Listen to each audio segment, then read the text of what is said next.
అసదుద్దీన్ ఓవైసీ జోలికి వెళ్తారా?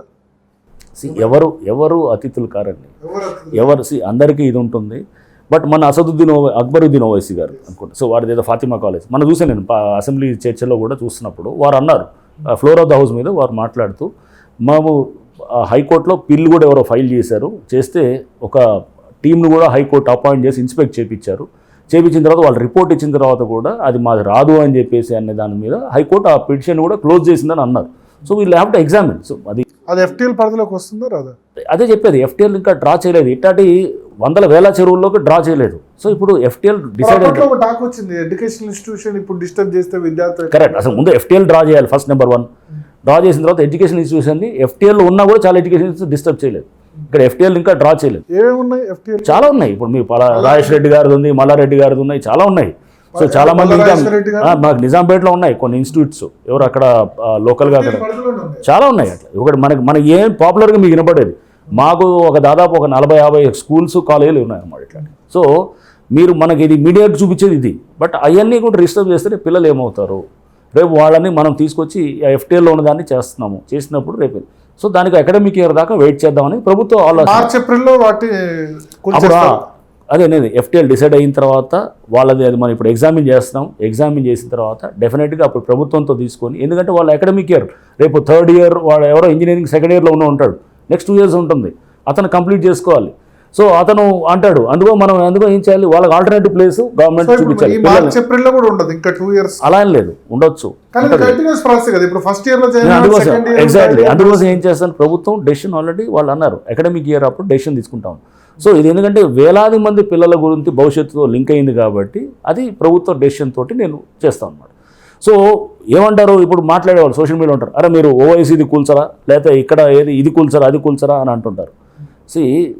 అది ఒక ఐకానిక్గా అది చూపించవచ్చాము, కానీ దానికన్నా మనం ఇప్పుడు ఏదో ట్రాఫిక్లో వెళ్తున్నప్పుడు వాడిని పట్టుకోండి అని ఉంటారు అన్నమాట. అది కాదు, నువ్వు ముందు ఒక డిసిప్లిన్ తీసుకురావాలి. ప్రాబ్లమ్ ఈజ్ నాట్ అది ప్రాబ్లమే డెఫినెట్గా. భారతీయ జనతా పార్టీ ఆరోపించేది అందుకని ఎంఐఎం జోలికి పోవడానికి భయపడుతుంది. అసలు మేము ఫస్ట్ డిమాలిష్ చేసింది ఎంఐఎం వల్లే కదండి. ఫస్ట్ డిమాలిష్ స్టార్ట్ చేసింది ఎంఐఎం తోటి కదా, ఆ శాస్త్రిపురం. బట్ ఆ తర్వాత ఎక్కడ చేసినట్లేరు.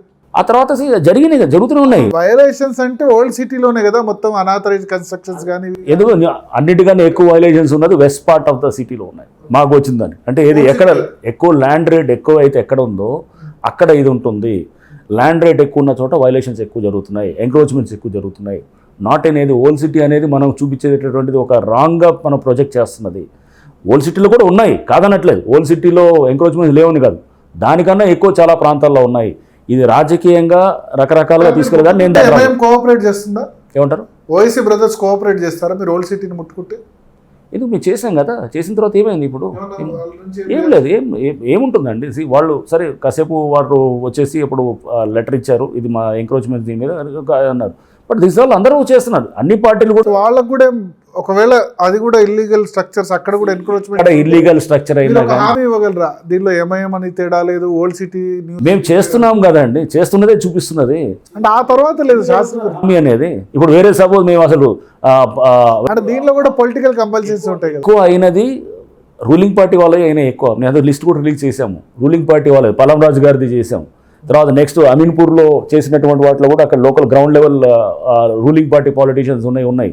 సో అంటే చాలా చోట్ల ఇన్వాల్వ్ అయింది రూలింగ్ పార్టీకి సంబంధించిన వాళ్ళే చేసాం. కానీ రూలింగ్ పార్టీ అయితే ఎక్కువ కూడా బీఆర్ఎస్ కేటీఆర్ వాళ్ళు అదే అనేది మేము అందుకని మేము ఇచ్చాం కదా. మేము ఇచ్చిన డీటెయిల్స్ కూడా నేను మన ప్రిన్సిపల్ సెక్రటరీ ఎంఏడి వారు పెట్టినప్పుడు కూడా ప్రెస్ మీట్ పెట్టినప్పుడు ఆ లిస్ట్ కూడా రిలీజ్ చేసాం. మేము డిమాలిష్ చేసింది ఎక్కడెక్కడ చేసామని చేసి ఇదిగో ఇది డీటెయిల్స్ చెప్పి ఎవరైనా చెప్పొచ్చు కదా, ఇదిగో ఈ పార్టీ వాళ్ళు ఆ పార్టీ వాళ్ళు టార్గెట్ చేస్తున్నాను చెప్పండి. అసలు పార్టీలకు అతీతంగా చేస్తున్నది.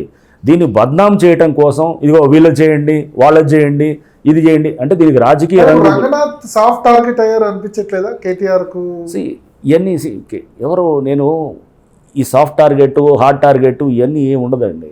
4 రోజులు దీన్ని ఏంటంటే అంటారు చెప్పే కదా, ట్రాఫిక్ అయినప్పుడు కూడా ఓ 10 రోజులు తిడతారు, 11వ రోజు నుంచి అందరం మెచ్చుకుంటారు. ఎప్పుడైతే కనుక దాన్ని ప్రతిపక్షం మెచ్చుకోవడం కష్టమే కదా. నాకు ఎవరు మెచ్చుకుంటారు, ప్రజలు మెచ్చుకోవాలి ఫైనల్గా, పార్టీల పరంగా కాదు. ప్రజలు దే షుడ్ ఫీల్ అరే ఇది ఒక ఇన్స్టిట్యూషన్, రేపు ఏమైతే ఎవరైనా కానీ కూడా ప్రజల పక్షాన చేస్తుంటే కనుక రాజకీయాల అతీతంగాన ఏ గవర్నమెంట్ అయినా కానీ కూడా they will definitely appreciate such office. SSC paper leak సంబంధించి అప్పుడు చేసినప్పుడు బండి సంజయ్ మిమ్మల్ని క్రిటిసైజ్ చేసిన సందర్భం ఉంది. ఇప్పుడు ఆయన హోంశాఖ సహాయ మంత్రి ఉన్నారు. ఇట్లా వరుసగా పెద్ద లీడర్లు అందరికీ మీరు టార్గెట్ అయిపోతున్నారని అనిపించట్లేదా? నేను అప్పుడు కూడా ప్రెస్ మీట్ పెట్టి చెప్పాను అప్పుడు. సో జరిగిన దాన్ని అంతా కూడా చెప్పాము. అది జరిగిన దాన్ని ఇది ఉంది. అది ఇప్పుడు తర్వాత కోర్టు అది ఛార్జ్షీట్ అయింది. ఛార్జ్షీట్ కూడా యాక్సెప్ట్ అయింది. దానికి నెంబర్ వచ్చింది. సో అది మళ్ళీ ట్రయల్ జరగాల్సింది. ట్రయల్ జరిగినప్పుడు చూద్దాం దాని సంగతి ఏంటనేది. ట్రయల్ అవ్వాలి. సో కోర్టు నిజంగా ఉందా బండి సంజయ్ ఇన్వాల్వ్మెంట్? లేకపోతే మీకు అప్పుడు నేను ఆ రోజు ప్రెస్ మీట్ పెట్టి చాలా స్పష్టంగా చెప్పడం జరిగింది. చెప్పిన తర్వాత ఇంకా మళ్ళీ దాని గురించి ఏముంటుందండి. ఆ రోజు నేను ఒక 2 ప్రెస్ మీట్లు గురించి పెట్టాను. ఇప్పుడు ఫ్యూచర్ ఆఫ్ హైదరాబాద్ హైడ్రా మీద డిపెండ్ అయ్యింది. సో ఫ్యూచర్ ఆఫ్ హైదరాబాద్ ఏమంటారు? దీనివల్ల లాంగ్ టర్మ్ ఇంప్లికేషన్స్ ఏముంటాయి? ప్రజలకు ఏం చెప్పగలరు? హైదరాబాద్ గ్రోత్ని హైడ్రా అనే సంస్థ ద్వారా redefining reorientation of real estate growth అని మనం కూడా చెప్పడం జరిగింది. రీడిఫైనింగ్ రీఓరియంటింగ్ అంటే ఏంటంటే ఈ కబ్జాలు ఇవన్నీ కూడా దానికి తగ్గుముఖం బట్టి ఒక మంచి డైరెక్షన్లో తీసుకెళ్ళడానికి హైడ్రా అనే సంస్థ దోహదపడుతుంది అన్నమాట. డెఫినెట్గా ఇది లాంగ్ టర్మ్ స్ట్రాటజీగా జరుగుతుంది. సో ఇది ఒక నేను అనేది కంట్రీ మొత్తం దీని వైపు చూస్తుంది అంటే కనుక ఇది ఒక పాత్ బ్రేకింగ్ రిఫార్మ్గా మనం తీసుకోవాలి. సో చేస్తూ రియల్ ఎస్టేట్ ఎక్కడ స్లో అవ్వదు. ఓన్లీ దాని డైరెక్షన్ మారుతుంది. డైరెక్షన్ మార్చి ఇంతకుముందు చెరువుల్లో కట్టే దాని బదులు ఇప్పుడు పక్కకి చెరువులు పక్కన కడతారు, లేకపోతే ఇంకా వేరే ఏరియాస్కి ఎక్స్టెండ్ అవుతుంది. ప్రాపర్ సస్టైనబుల్ మెథడ్స్లోకి వెళ్తుంది. వెళ్ళి నేను ఎప్పుడో చూసాను హిందూలో ఒక ఇది వచ్చింది. ఏది బర్డ్స్ అన్ని మైగ్రేటరీ బర్డ్స్ అమీన్పూర్ చెరువుకు పోయి వస్తున్నాయి. ఈ ఫెల్ట్ సో హ్యాపీ. రేపు ఏంటంటే రేపు మనకి మంచి పక్షులు వెనక్కి వలసలు వస్తున్నాయి. ఇంతకుముందు 10 ఏళ్ల క్రితం 15 ఏళ్ల క్రితం వచ్చేటటువంటిది ఈ మధ్య రావటం మానేసినాయి. మళ్ళీ బర్డ్స్ అన్ని మళ్ళీ వెనక్కి వస్తున్నాయి. సో రేపు లాంగ్ టర్మ్గా మనం ఆ దిశగా పోతాము. వాటర్ బాడీస్ అన్నింటినీ మనం వీలైనంత వరకు రిజ్యూనేట్ చేయడానికి. కానీ ఇక్కడ వాటర్ బాడీస్ గురించి ఉంది. వాటర్ బాడీస్ వ్యవసాయం కోసం వినియోగించేవాళ్ళు. ఇప్పుడు అసలు వ్యవసాయం లేదు, సిటీలో వ్యవసాయం చేసే పరిస్థితి లేదు. మరి ఎందుకు లేక్ కన్వర్జేషన్? అది it's a very valid question. వ్యవసాయం లేనప్పుడు చెరువు ఏం చేసుకుంటారు? దాని చెరువు పూర్తి చేస్తే అయిపోయింది కదా. సరే, పూర్తి చేసిన చెరువులు అన్నీ కూడా దాన్ని రివైవ్ చేస్తామని ఇప్పుడేం అనట్లేదు. ఎందుకంటే దాని మీద చాలా వచ్చినాయి. ఏదైతే చేయగలిగినటువంటి వాటిని మనం రిట్రీవ్ చేస్తున్నాము. చెరువు ఫంక్షన్ ఏంటి? మల్టీపర్పస్ ఉంటుంది. సో వన్ ఈజ్ మీకు ఫ్లడ్ వాటర్ మిటిగేషన్.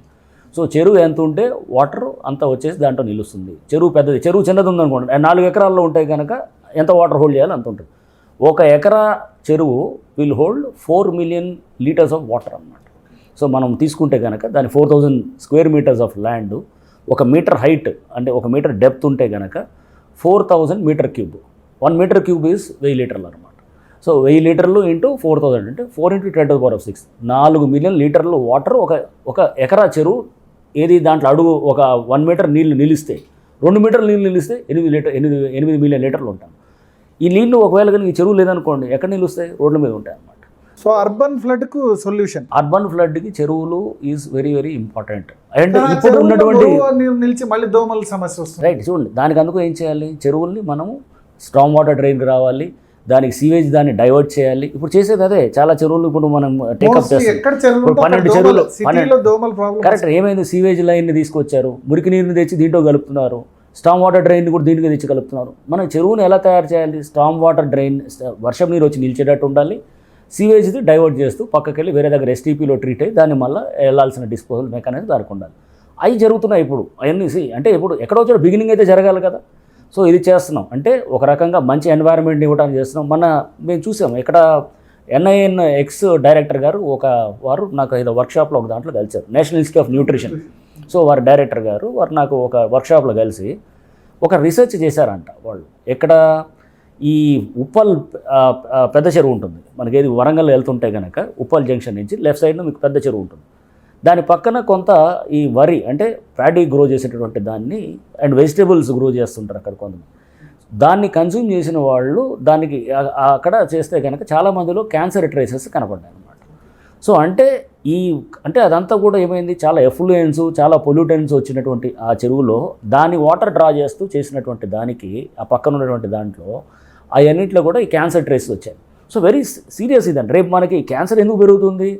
ఇట్లాంటి వాటి వలన క్యాన్సర్ అనేది పెరగడానికి కారణం ఇటువంటి వాటి పంటల్లోంచి ఇటువంటి నీళ్ళని వాడి మనం అక్కడ పక్కన వెజిటేబుల్స్ తయారు చేయటం, లేకపోతే ఇది చేయటం, దాని మీద ఏది సపోజ్ ఏమన్నా పశువులు అటువంటి వాటర్ తాగినప్పుడు దాని నుంచి వచ్చేటువంటి మిల్క్ దాంట్లో ట్రేసెస్ ఉండటము. సో ఇట్లా రకరకాలుగా అంటే దీని ట్రేసెస్ మనకు అన్ని విధాలుగా అంటే వ్యవసాయంలో కనపడవచ్చు, కాయగూరలో కనపడవచ్చు, లేకపోతే పశువుల్లో కనపడవచ్చు, రకరకాల వాటిల్లో వస్తుంటుంది. ఈ అన్నింటినీ అడ్రస్ చేస్తే లాంగ్ టర్మ్ ఇంట్రెస్ట్లు చాలా ఫినామినల్ ఉంటాయి. అంటే రేపు మన మంచి హెల్త్ వైపు ఉంటుంది, కబ్జాలు లేనటువంటి దాని వైపు అంటే ఈ మనీ అంతా ఎక్కడికి పోతుంది, తర్వాత మళ్ళీ it goes into some shady దాంట్లోకి వెళ్తుంది. ఈ కబ్జా చేసినటువంటి జనరేట్ అయిన బ్లాక్ మనీ మళ్ళీ గెట్స్ ఇంటూ సమ్ రాంగ్ థింగ్స్లోకి వెళ్తాయి. రాజకీయాల్లో ఖర్చు పెడుతున్నారు. అదే అంటాను, రాంగ్ వాటర్లోకి వెళ్ళేదాన్ని ఇక్కడ చెక్ అయిపోతుంది, సోర్స్ కట్ అయిపోతుంది. సో అంటే కబ్జాలు అనే దాన్ని నియంత్రిస్తే కనుక ఇతర సిస్టమ్స్ కూడా బెటర్ అవుతాయి. ఇప్పుడు రూపు మార్చుకుంది అంటే చెప్తున్నాను బెటర్ సిస్టమ్. కరప్షన్ అంటే పబ్లిక్ దగ్గర నేను అనేది హైడ్రా అనేది ఒక మల్టీ ప్రాంగ్డ్ అప్రోచ్ తోటి వెళ్తున్నది. ఫ్లడ్ మిటిగేషన్ ఉండొచ్చు, డ్రింకింగ్ వాటర్ ఆక్యుఫైయర్స్ అంటే మన వాటర్ ఆక్యుఫైయర్స్ ఉంటాయి, గ్రౌండ్ వాటర్ లెవెల్ పెరగచ్చు. నెక్స్ట్ దీంతోపాటు మీకు మంచి దాని చుట్టూ ఒక వాకింగ్ ట్రాక్ అట్లాంటి తయారు చేశారనుకోండి, ఈ చెరువుల చుట్టూ మంచి హెల్తీ దీనికోసం తీసుకురావడానికి పనికి వస్తుంది. ప్లస్ దీంతోపాటు మనకి అక్కడ రిక్రియేషన్ కోసం వస్తుంది. ఇదే కాకుండా